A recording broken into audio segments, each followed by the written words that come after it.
for whatever reason you can't squat, I don't know, just replace it with some other kind of heavy pressing movement. Not really a huge leg press fan. Sometimes there's a machine leg press in here that I do like, usually in a superset fashion. Leg extensions, approaching failure, stand up, run over to that machine leg press, and then burn out there. That's usually a pretty fun drop set. I definitely want to make sure I go crazy on squats. If I did a set of squats and I re-racked it and I knew I had like 5 reps left in the tank, that would upset me. That would probably make me think the whole leg day was kind of just eh. Even if every other set was really hard, there is a tangible difference between a lifter who can do squat sets to failure and who can't. Take a look in the mirror. Which one are you? No matter what kind of volume you do, get a good pump, you do some hard sets. I mean, you're a million times better off than the guy who's not going into the gym at all, right? It is something that you want to optimize in terms of making your training effective for your specific build, but it's not the #1 factor of progress.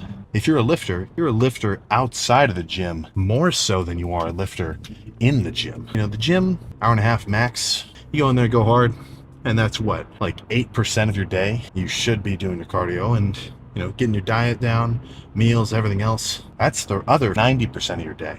You can go as hard as you want, but if you feel like, then it is going to be tricky for you to get a good pump. Are you seriously pushing yourself? All over, I just saw set after set with like 0 intensity. I mean, I could not imagine doing a set and not pushing myself. Obviously not everybody. Look at yourself in the third person. Did I really think that was a working set? And honestly, if you know you had like 10 more reps left and you didn't push it, the enlightened lifter would find that unsettling, to say the least. It's a machine, so path of motion is already set for you. You don't necessarily have to focus too much on the form. Obviously, don't do some weird shit. All you have to think about is, okay,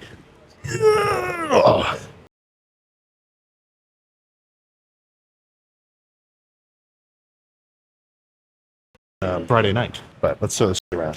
I think if I were to lay down in bed and get cozy, I'd probably pass the heck out. If you're ever in that state, and let's say time is ticking, the last thing you're going to want to do is put it off. I'll definitely get some, all right, I'm just going to sit down for like 30 more minutes, and then I'll get up and, you know, take the pre, get in the car, and drive over. If you are kind of feeling that kind of lethargy, you're going to feel better instead of just saying, I'll make it a rest day. If you actually go in, get in the car, as soon as you take your pre and you do your warm-up sets, hype should begin to kick in. There's only 2 kind of anime fans. But let's just say one of them goes to the gym, works out, and gets jacked. And then the other one, I don't know what they do. I don't want to associate.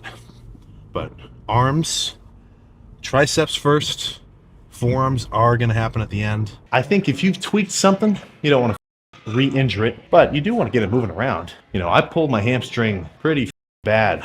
If I sat down for a couple minutes and then stood up, fire. Couldn't even walk. I was like limping. Just moving around, even with just my morning cardio on the seated bike, I think getting some blood flow in the area is good for you. Going light, getting some activation, I think that's going to be good for you.